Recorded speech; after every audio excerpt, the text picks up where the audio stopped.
Welcome back to Temple Emmanuel. This week we begin a new book of the Torah, or I should say we reread one of the old books of the Torah. This week we start reading Devarim, the book of Deuteronomy, on a Shabbat that is also known as Shabbat Chazon.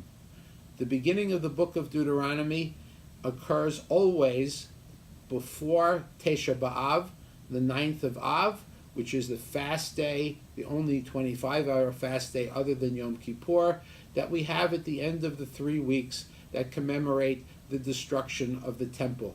It's a day of mourning, it's a day of sadness. But there's another lesson to be learned from the connection between the book of Devarim and the anniversary of the destruction of both the first and second temple, and that is, we get help with that from the Haftarah, which is the beginning of the book of Isaiah, which starts out Chazon Yeshayahu, the vision of Isaiah, and this Shabbat is also called Shabbat Chazon. The book of Devarim has us in between. The wanderings in the wilderness have ended.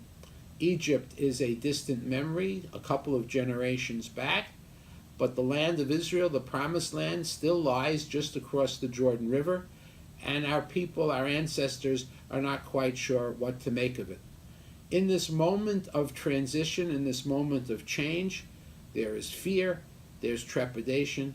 Moses lectures his people, and in fact the book of Devarim is almost all speeches by Moses, farewell addresses, if you will. But the book of Devarim is also important because the rabbis called it Mishneh HaTorah, the repetition of the Torah, or the second Torah, therefore the Greek name, which comes into English as Deuteronomy, the second law. It is in this book that the Hebrews understand that some of the laws and some of the rules that they had for the 40 years wandering in the wilderness were no longer the right way to live. They perhaps were no longer what God wanted. A transition was happening all of those 40 years. A big transition was about to take place. As liberal Jews, we understand and we recognize the fact that Jewish history occurs over time, that things do change. We no longer make sacrifices of animals and plants and food to God, but rather we pray and we do mitzvot. Many of our other situations change from time to time, and almost all Jews, except for the ultra-Orthodox, sometimes known as the Haredim, recognize this.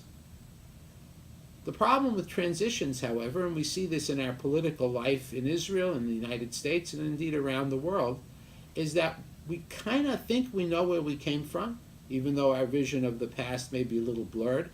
People always talk about the good old days, but in reality those old days were not necessarily all good. And the vision ahead is not clear. We don't know where we're going. Our ancestors did not fully understand what it meant to live in their own land and under their own sovereignty. That's why the book of Isaiah starts out with Chazon Yeshayahu.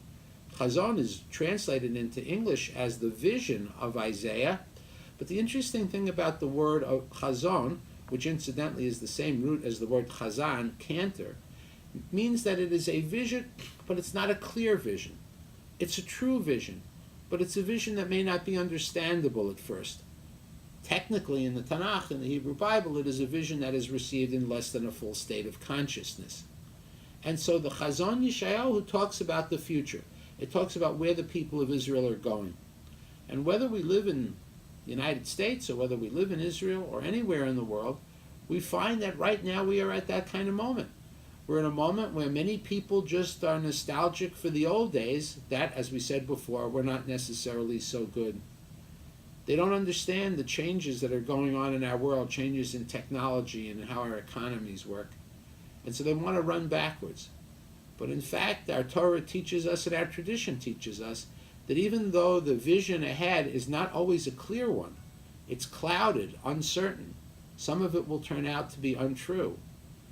Nevertheless, our Torah and God commands us to move forward, to have courage, to have faith, to understand that we are always in a constant process of a second law and a third law and a fourth law, because not all times are the same.